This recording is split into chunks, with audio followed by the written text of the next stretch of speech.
tous mes chers abonnés et tous mes futurs chers abonnés, bienvenue sur ma chaîne Cuisine Tea. Alors aujourd'hui je partage avec vous une recette délicieuse, la recette d'un entremets dont j'ai créé toutes les étapes. Donc c'est une pure invention de ma part et franchement un délice, un régal. Donc là j'ai fait aujourd'hui un entremets poire, spéculoos et chocolat. Donc il y a plusieurs couches comme vous pouvez le constater. La première couche de poire, c'est une gelée de poire.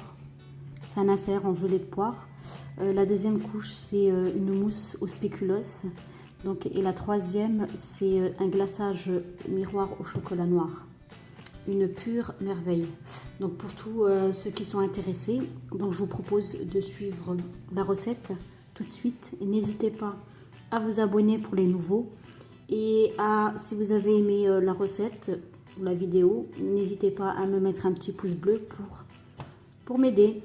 Allez, bonne recette à tous.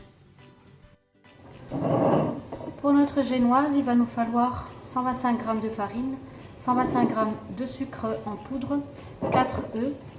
Et j'ai préparé un cadre à pâtisserie, pardon. Donc je l'ai entouré de papier sulfurisé, donc je l'ai mis sur du papier sulfurisé en fait et j'ai remonté sur les bords mais de l'extérieur. Et donc c'est comme si j'avais en fait emballé le cadre. Ça c'est pour éviter une fois que je vais mettre ma préparation dedans, que ça coule de partout. Donc ça va rester bien emprisonné dans le cadre et j'aurai pas de souci. J'aurai bien une génoise dans le format que je souhaite. Voilà. Donc on va passer à la préparation. Pour commencer, je vais casser mes œufs dans un saladier. Et je vais les faire monter au fouet sur un bain-marie avec le sucre.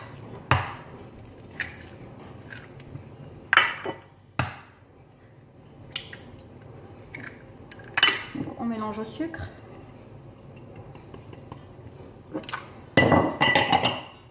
Et on fait monter sur le bain-marie le mélange.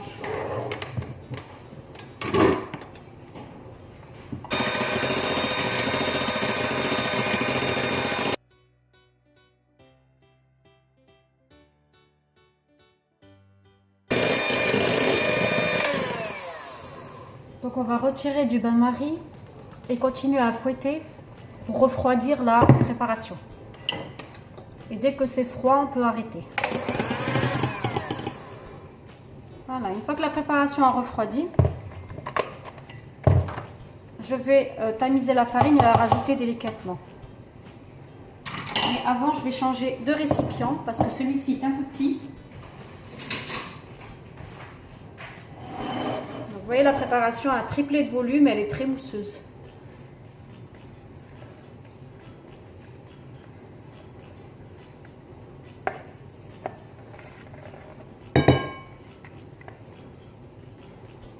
Voilà. Donc là, je prends un tamis. Je mets la farine.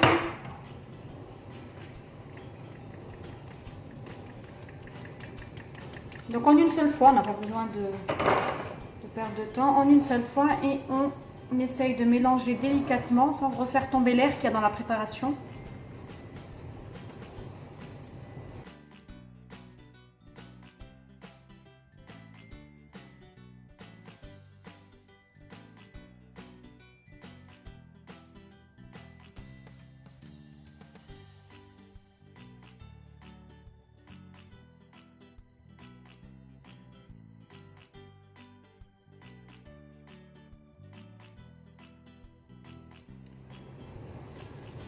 Voilà, donc c'est le moment de préchauffer notre four, donc 180 degrés en chaleur normale. Donc là, je vais prendre mon cadre pâtissier et je vais mettre la préparation dedans.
Voilà, donc on laisse complètement refroidir notre génoise avant de l'utiliser.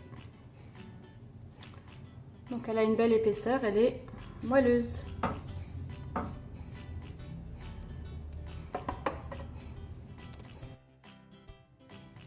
Alors pour préparer mon insert en gelée de poire, je vais avoir besoin de poire au sirop. Donc là j'ai pris 455 grammes. Je ne sais pas si je vais utiliser tout, on verra. Donc j'aurai besoin du sirop ainsi que des poires. Donc là j'ai pris 4 feuilles de gélatine. Et bien sûr j'ai préparé mon cadre pâtissier avec du papier sulfurisé tout autour pour éviter qu'après la préparation sera liquide, hein, donc pour éviter qu'elle coule. Voilà, donc on y va pour la préparation. Donc pour commencer, on va ramollir notre gélatine dans l'eau froide.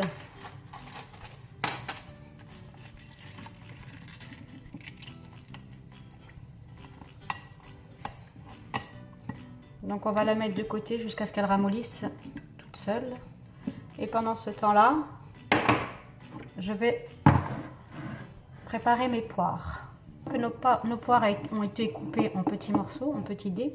Donc je vais prendre le jus ou le sirop de poire et je vais le chauffer un petit peu sur feu doux. Donc je ne vais pas le faire bouillir, je vais simplement le faire tiédir un petit peu. C'est histoire de faire fondre la gélatine dans le sirop. Donc pendant ce temps-là, je vais essorer ma gélatine qui est devenue toute molle.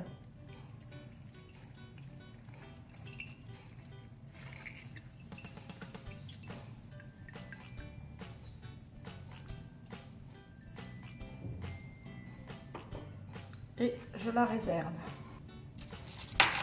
Voilà, mon sirop de poire a tiédi. Donc j'éteins et je vais rajouter la gélatine pour qu'elle puisse fondre.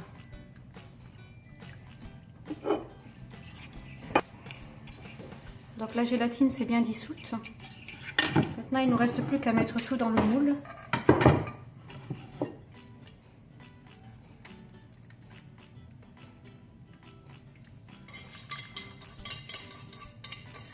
Voilà, et on rajoute les poires par-dessus.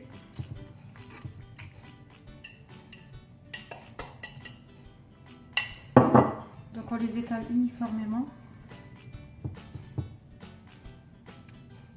dans le sirop.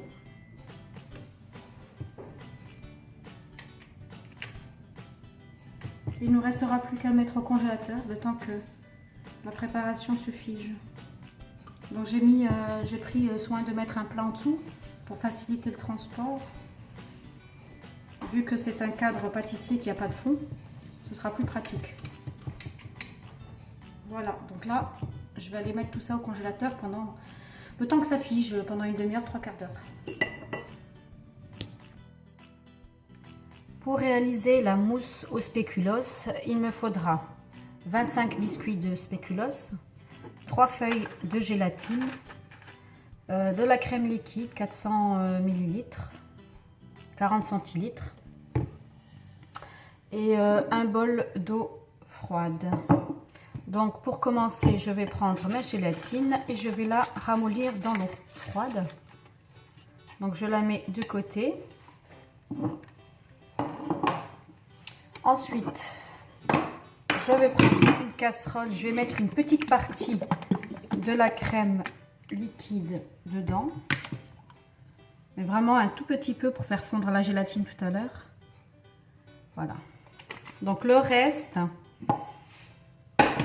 de crème liquide, donc je vais la monter en chantilly. Donc là j'ai pris soin de mettre le bol et le fouet au congélateur ainsi que la crème bien fraîche. Donc pour qu'elle puisse bien monter comme d'habitude. Et là on va procéder comme ceci. Une petite chose là. Voilà. Donc là je vais monter ma crème liquide en chantilly, ou en crème fouettée plutôt, vu qu'on rajoute pas de sucre. Les spéculoos sont assez sucrés, il est inutile de rajouter du sucre. Donc je monte ma crème en crème fouettée et pendant ce temps-là, je vais aller mixer. Donc voilà, mon spéculoos est moulu, mixé. Donc ma crème liquide est montée. Donc là, on va la réserver au frigo. Et pendant ce temps-là, on va s'occuper du lait, de la crème liquide qu'on a mise de côté. Donc on va la réchauffer légèrement. Pas trop, hein, juste faut la tiédir. Si vous voulez le faire au micro-ondes, c'est bien aussi. Bon, moi je le fais à la poêle. Donc je vais tiédir la crème liquide, comme ça je pourrai dissoudre la gélatine dedans. Voilà, donc la crème liquide est tiède. Donc je vais prendre ma gélatine, l'essorer correctement et la faire dissoudre dans le liquide tiède. Si votre gélatine se dissout pas bien et s'il reste des morceaux, c'est que c'était pas assez chauffé. Donc il faudra juste rajouter un tout petit peu de chaleur. Donc voilà, normalement quand c'est bien à la bonne température, ça se dissout bien. Donc voilà, on va bien mélanger, comme ça on refroidit l'appareil. On devra le mélanger avec la crème fouettée. Donc il vaut mieux pas que ce soit trop chaud, sinon ça va tout refaire tomber. Donc là on mélange pour dissoudre et en même temps pour refroidir. Voilà, donc là j'ai plus de gélatine visible. Mais je continue de mélanger. Après vous pouvez tester la température au doigt, hein, c'est pas un souci. Donc là c'est tiède, ça va. Donc maintenant il ne me reste plus qu'à mélanger. Donc tout ça. Donc là on va prendre nos spéculoos, notre crème fouettée. Donc on va mélanger tout ça dans un bol. Là. Donc on mélange délicatement.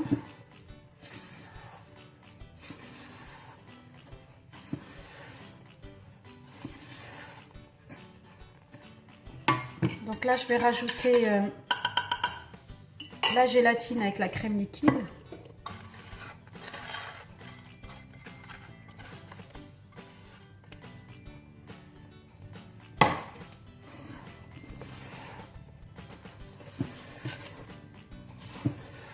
Donc il ne reste plus qu'à mélanger tout ça.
Plateau pour pouvoir mettre le gâteau dessus.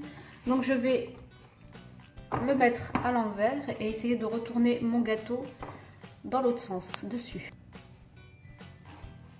Donc j'ai réussi à mettre l'insert tant bien que mal sur la partie de la génoise, la première partie de la génoise. Donc là maintenant je vais disposer une fine couche de mousse au spéculoos par-dessus.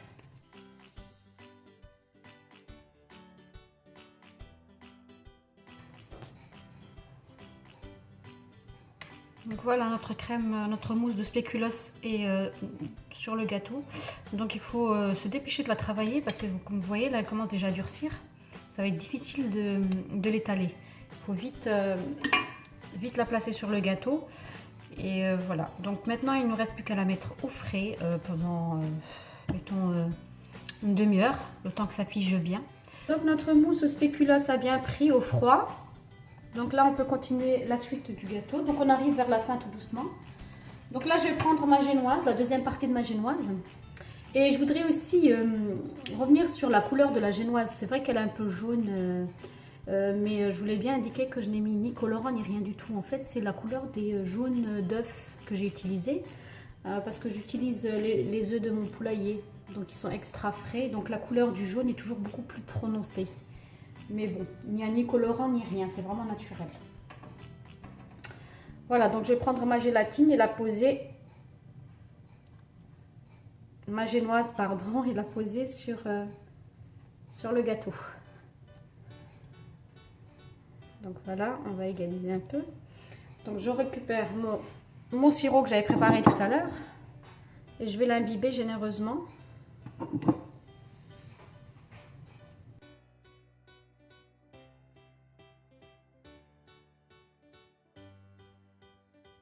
Voilà, donc j'ai été généreuse. Donc là pour la dernière étape du gâteau, donc pour le dessus normalement, moi j'ai prévu de mettre du glaçage au chocolat, un glaçage miroir, bon, qui me restait d'un autre gâteau. Donc que j'avais mis au congélateur, donc je vais le récupérer là et le mettre par dessus. Donc j'aurai un glaçage au chocolat miroir. Donc vous n'avez pas de glaçage miroir au chocolat de près, donc vous pouvez mettre une couverture, un glaçage au chocolat simple, tout simplement. Hein, donc un petit peu, vous faites fondre une tablette de chocolat et vous rajoutez 1 ou 2 cuillères à soupe d'huile dedans. Donc vous mélangez bien et vous nappez le dessus de votre gâteau. Vous pouvez aussi rajouter du nappage dans le chocolat pour lui donner l'aspect brillant et pour le gélifier. Donc voilà, c'est comme vous voulez. Donc vous pouvez simplement le laisser comme ça et saupoudrer du cacao, saupoudrer du sucre glace. Enfin, c'est comme vous voulez. Mais moi je vais utiliser mon glaçage comme il est tout prêt déjà. Donc je vais l'utiliser.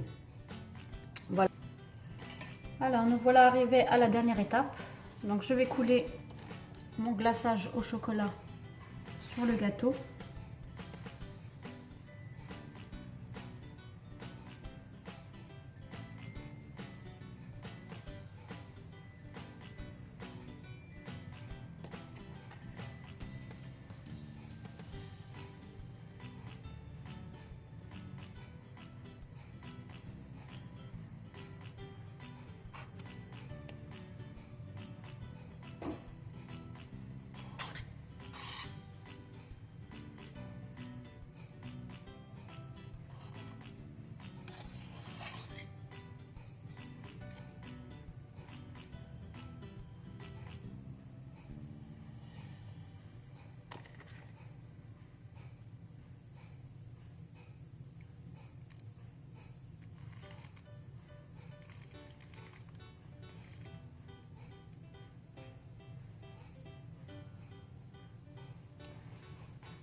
Voilà.